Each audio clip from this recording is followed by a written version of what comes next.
So as I said, we are starting a sermon series from the book of Jeremiah. And as we do that, there are two issues that we have to confront straight away. The first is there's a lot of it, 52 chapters. As you've just seen, that's part of the reason for showing you the video. And I've only planned 8 sermons. But it's not quite as bad as it sounds because there is quite a bit of repetition. The people of Jeremiah's day seem to have been quite spectacularly stubborn. And so God repeats his message. And God in his mercy gives them plenty of times to hear these warnings. And I think that we can make good headway just by focusing on key passages and key themes like the temple sermon in chapter 7 that was mentioned in the video. The second issue, to put it pretty bluntly, is that Jeremiah is not very well known. Relatively few people, even among Christians, are really familiar with it.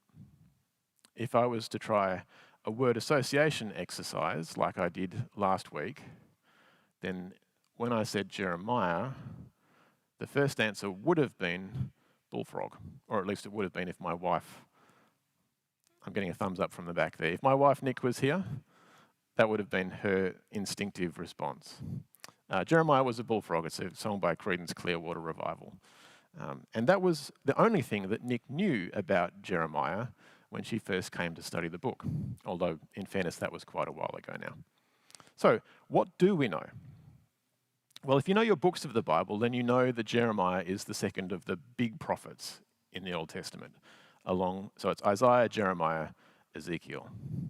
And we call those the writing prophets or the latter prophets to distinguish them from the minor prophets, people like Hosea, Amos, Jonah, and also from the early prophets, people like Moses and Samuel. You may also know that in addition to the book that's named after him, Jeremiah also wrote Lamentations. And Jeremiah, like Lamentations, hardly makes for cheerful reading. It's pretty somber. And that is because Jeremiah is above all else a prophet of the exile. His ministry covered 40 or so years between about 627 BC and 586 BC, leading up to the fall of Jerusalem and everything that came with it.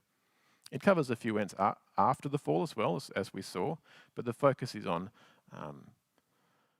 the impending destruction of Jerusalem. And in fact, we're actually given enough information to be quite specific about Jeremiah's historical setting. Here's the first 3 verses again. The words of Jeremiah, son of Hilkiah, one of the priests at Anathoth in the territory of Benjamin. The word of the Lord came to him in the 13th year of the reign of Josiah, son of Amon, king of Judah, and through the reign of Jehoiakim, son of Josiah, king of Judah, down to the 5th month of the 11th year of Zedekiah, son of Josiah, king of Judah, when the people of Jerusalem went into exile. So we have a date range, even down to the month. But to understand the significance of that, we need to back up, to get a bit of a run-up, if you like. So let's start with somebody that most of us would be well familiar with, King David, okay? The most famous king of Israel. Now, he ruled in Jerusalem between about 1000 BC and 962 BC, and he was followed by his son Solomon, who ruled until 931 BC. And those sort of 70-year period were the golden years of Israel. In the days following when Solomon's son Rehoboam was ruler, the northern tribes, the 10 northern tribes of Israel, they rebelled and left everyone, that is, except the tribes of Judah and Benjamin. So the northern kingdom becomes known as Israel, which gets really confusing when you're talking about history because it goes from Israel to Israel and Judah. The southern kingdom is Judah. And from there, well, things don't go well. By God's ruling, which we get in the books of 1st and 2nd Kings, there were only 8 good kings in Judah. 8. And none at all in Israel. Despite the prophet's warnings, Israel, it's the northern kingdom, continually broke its covenant with God until eventually God brings disaster upon them in the form of Sennacherib, the king of Assyria. Assyria destroys the northern kingdom, carries its people off into exile. Now, at that time, Jerusalem and Judah were spared because God intervened. And God intervenes, at least in part, because at that time, the king there, Hezekiah, he was one of those 8 good kings. He seeks the Lord in that moment, and Jerusalem is spared. Now, around 60 years later, we're catching up now to the time of Jeremiah, Hezekiah's great-grandson Josiah becomes king. And he becomes king at the tender age of 8 years old. And Josiah was another one of the good kings. It was actually during his time that the book of the law was recovered. But his dad and his granddad, the two kings in between, Manasseh and Ammon, they were not good kings. And by the time Josiah gets to the picture, the trajectory of Judah has been set. In fact, this is what 2 Kings chapter 21 says of Manasseh. This really is scary. He built altars in the temple of the Lord, of which the Lord had said, "In Jerusalem I will put my name." In the two courts of the temple of the Lord, he built altars to all the starry hosts.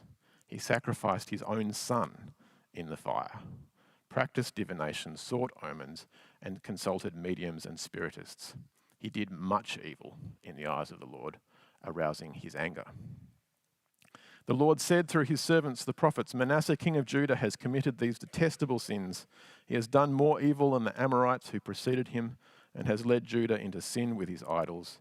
Therefore, this is what the Lord, the God of Israel, says: I am going to bring such disaster on Jerusalem and Judah that the ears of everyone who hears it will tingle."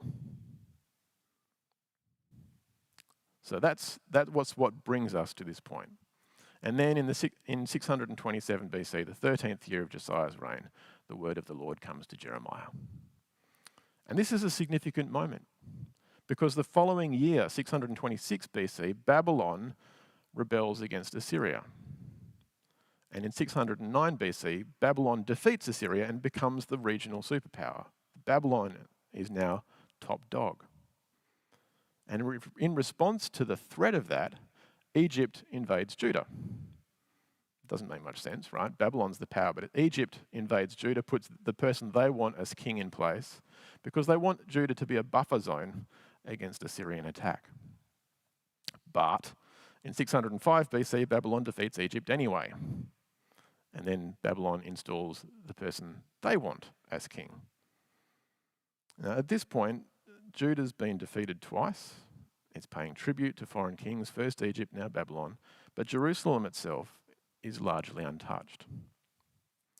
Then in 597 BC, Judah rebels, and the Babylonian army comes out to put down this revolt. The Babylonians, led by their king Nebuchadnezzar, another guy you've probably heard of, they besiege Jerusalem. The king, Jehoiachin, surrenders, and he, his family, the entire Judean army, and most of the nobles and elites of Judah are carried off into exile, along with a lot of the wealth of the city. And that's the first exile. At that point, the Babylonians installed Jehoiachin's uncle, this guy Zedekiah, as king. And you'd think he'd have learned the lesson, right? Rebelling against Babylon doesn't end well. But by this time, as we've already heard, the Lord had decreed destruction, and Zedekiah would not repent. And so in about 586 BC, Zedekiah rebels against Babylon. The army comes again, besieges Jerusalem again. And this time when the city falls, they don't just loot the place. They tear down the city walls and they destroy the temple. Not a stone left standing on another. So the dates that we're given about Jeremiah's ministry, they're not just about who is king at the time. They actually match up really neatly with the rise of Babylon and end with the destruction of Jerusalem. Now, I know not everyone here is going to be as fascinated by history as I am, so what's the bigger picture here? Well, the thing you need to understand is this. Judah and Israel as well were located at a crossroads. The land itself wasn't particularly special. It didn't have the cedar forests of Lebanon or the gold of Ophir or Sheba. But some of the ancient world's most important trade routes passed through that country. It sits in the middle, I guess, between Europe and Africa and Asia. Arabia as well, if you count that separately. And as a result, Israel has been fought over just about more times, I think, than any other country in history. It is of vital strategic importance.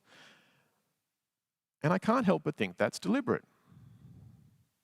From before God promised the land to Abram, he knew all the nations of the earth will pass through here. It's the obvious place for God's people, Israel, to serve as witness to the nations of God's power and loving kindness. But all of this traffic, all of this mixing also brought problems. The people passing through brought their gods with them, and as they settle in the land and intermarry with Israel, the tribes of Israel and Judah go astray. They start worshipping idols, they start worshipping other gods and doing things that are just detestable to God. Israel was supposed to be a holy nation, present among but distinct from all these other peoples, and they lost sight of that. They betrayed the covenant and they brought God's wrath down upon them. And without God's protection and support, they are a little fish with a big target on their back, with all of these other powers around them. So it was a tough time to be a Judean, and it was an even tougher time to be a Judean prophet.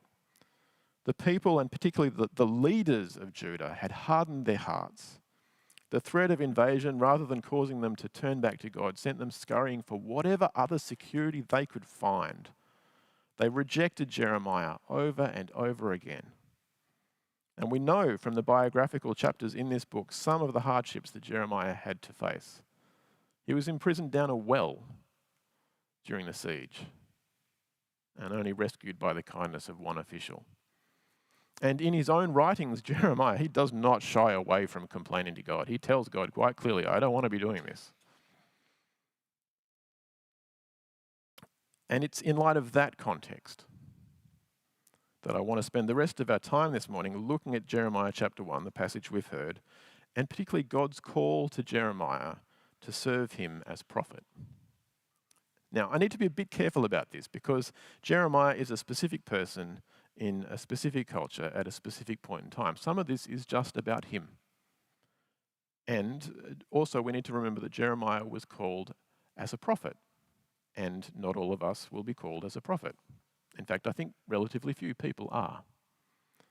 But I do think there are some lessons we can learn as we consider the bigger picture, how all of us who are called to follow Jesus are called to obey and serve in some capacity.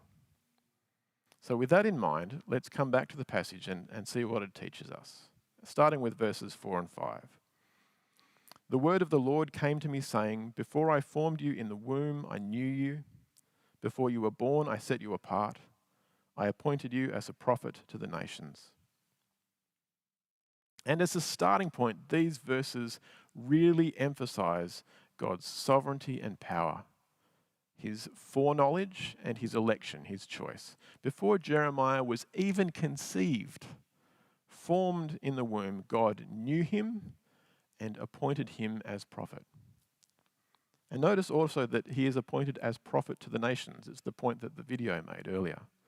Now, most of Jeremiah's message was for Judah, but we have those chapters at the end which contain some, honestly, pretty damning messages to the nations.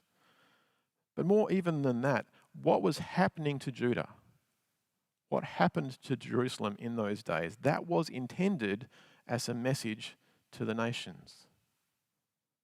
Judah, like the northern kingdom before it, had failed as a witness to God. And so God says, I will make an example of you that everyone will see. You will be a witness for me, whether you like it or not.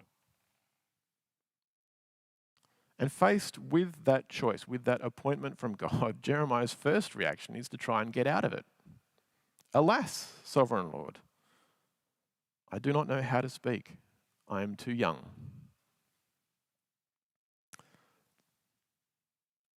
We don't really know whether that was Jeremiah showing humility or whether, like Moses before him, this is a polite way of trying to get out of the responsibility.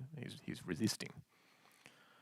But I do think it's interesting here because the verse tells us something about the significance of age in this culture. In Judah and across that part of the world, age commanded respect. For a young man to presume to speak in the company of his elders was quite rude. So Jeremiah, despite the fact that he's a priest, was not the most likely of messengers God could have chosen. All the same, God's choice stands. Come what may. This is what the Lord says. Do not say, I am too young. You must go to everyone I send you to and say whatever I command you. Do not be afraid of them, for I am with you and will rescue you, declares the Lord. After giving the command, God empowers Jeremiah to fulfill it. And we see that again in verse 9. The Lord reached out his hand and touched my mouth and said to me, I have put words in your mouth. See, today I appoint you over nations and kingdoms to uproot and tear down, to destroy and overthrow, to build and to plant. And so far, all of this is from God. Do you notice that? He's the one who has chosen, he's the one who knows, he is the one who is acting, he's the one who's doing everything.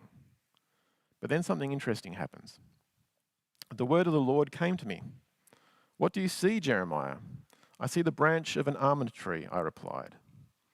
The Lord said to me, you have seen correctly, for I am watching to see that my word is fulfilled. And that's interesting for a couple of reasons. Firstly, if you've got a study Bible, you might have seen that in the original language, the word almond tree sounds like the word for watching. It's a play on words. But it's also what we call an object lesson. It's a concrete, almost tangible illustration. God says to Jeremiah, as you have seen, I am watching to see that my word is carried out, but also that I'm watching you. And I want to mention that specifically because there's a number of these sort of symbolic actions in the book of Jeremiah, and they're important. They're not just an illustration of the prophet's message. They're a bit of a wordy phrase here, but they're a prophetic enactment. There's actually an action which carries through and displays the prophet's message. And we're going to see some of those as we get further into the series. These verses are also important because there's an element of human response here.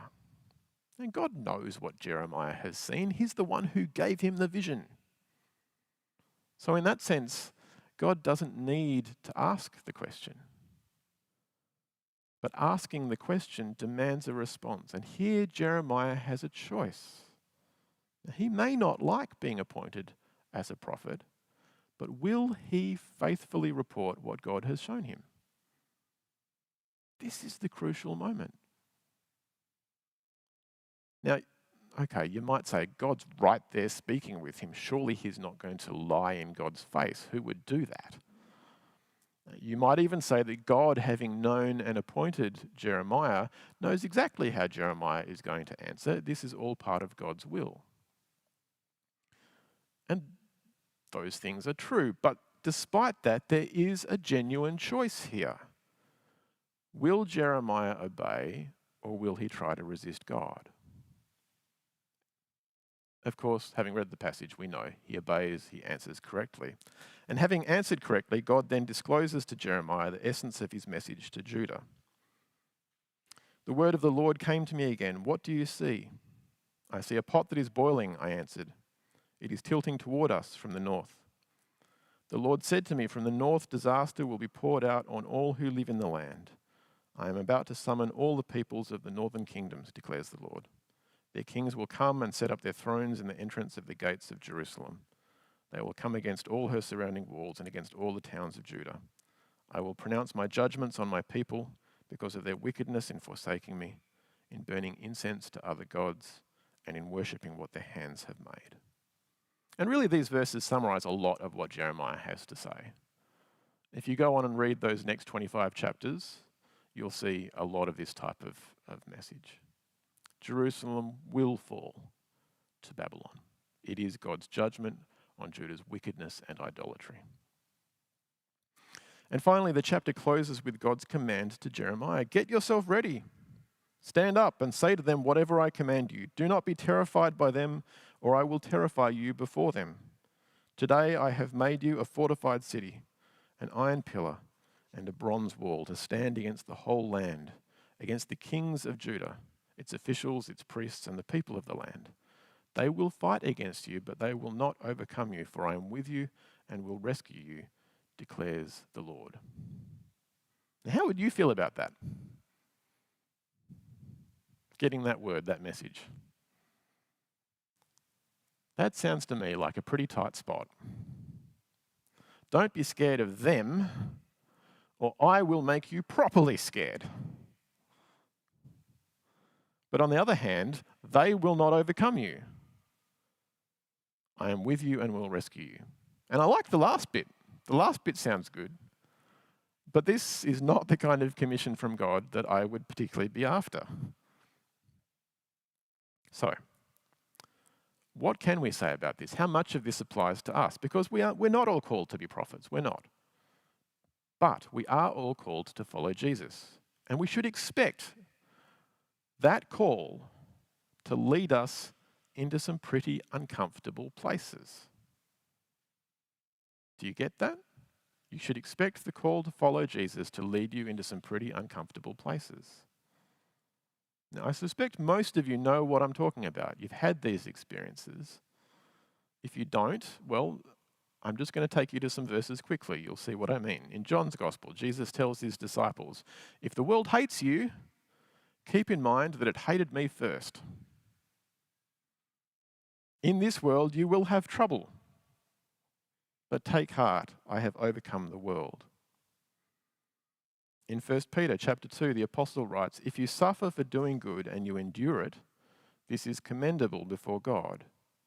To this you were called, because Christ suffered for you, leaving you an example that you should follow in his steps.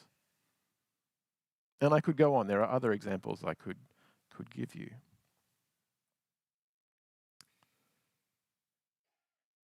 That's the bad news. While you may not have as tough a time as Jeremiah, and I hope you don't, I hope I don't, you should know, you need to be aware that God's call, when it comes, is not about making you comfortable. And in fact, I'd be suspicious of any call that was.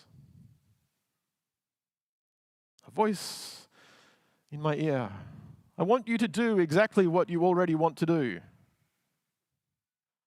I want you to stay in bed longer and sleep in. I want you to avoid upsetting people with the truth of the gospel. I'd be worried about those.